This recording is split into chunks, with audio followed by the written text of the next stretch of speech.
சின்ன மருமகள் அடுத்த வர எபிசோடில் பார்த்தீங்கன்னா, இந்த தாமரையும் அவங்க அம்மாவும் வந்து சேதுபதி கிட்ட தமிழ்ச்செல்வியை பற்றி கோழி மூட்டிகிட்டு இருக்காங்க. இந்த மாதிரி காலேஜில் வந்து தமிழ்ச்செல்வி வந்து என்னென்ன பண்ணுறா அப்படிங்கிறத நாங்கள் வேவு பார்க்குறதுக்கு அங்கே ஒரு ஆளை வச்சுருக்கோம்.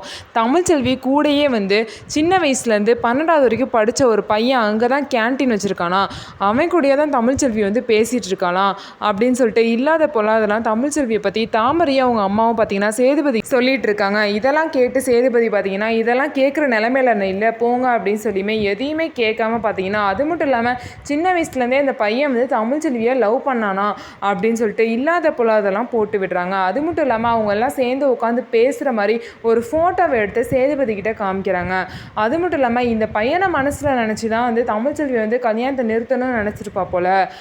வயிற்றுல வர குழந்தை கூட அந்த பையனோட தான் இருக்கலாம் அப்படின்னு சொல்லிட்டு ரொம்பவே தமிழ்ச்செல்வியை தப்பாக பேசிக்கிட்டே இருந்தாங்க. உடனே சேதுபதி வந்து கோவப்பட்டு தயவு செய்து ரூமை விட்டு வெளியே போங்க, மரியாதையாக வெளியே போயிருங்க, இங்கே வராதிங்க அப்படின்னு சொல்லிட்டு அவங்கள திட்டி அனுப்பிச்சிடுறாங்க. சேதுபதி பார்த்தீங்கன்னா ஏற்கனவே வந்து தமிழ்ச்செல்வி மேலே ஒரு தப்பான ஒரு குற்றச்சாட்டை வச்சிருக்காங்க. அது மட்டும் இல்லாமல் டிவோர்ஸ் நோட்டீஸ் வேற அனுப்பிச்சிருக்காங்க. இந்த நிலைமையில இந்த மாதிரி விஷயம்லாம் தெரிய வந்தா சேதுபதி வந்து முழுசா தமிழ்ச்செல்வியை நம்பினா மட்டும் தான் தமிழ்ச்செல்வி வந்து சேதுபதி வாழ்க்கையில இருப்பாங்க. இல்லை அப்படின்னா இவங்க சொல்றதெல்லாம் கேட்டுட்டு தமிழ்ச்செல்வி வந்து சந்தேகப்பட்டா இன்னும் தமிழ்ச்செல்வி சேதுபதியை விட்டு பிரிஞ்சு போய்கிட்டே தான் இருப்பாங்க.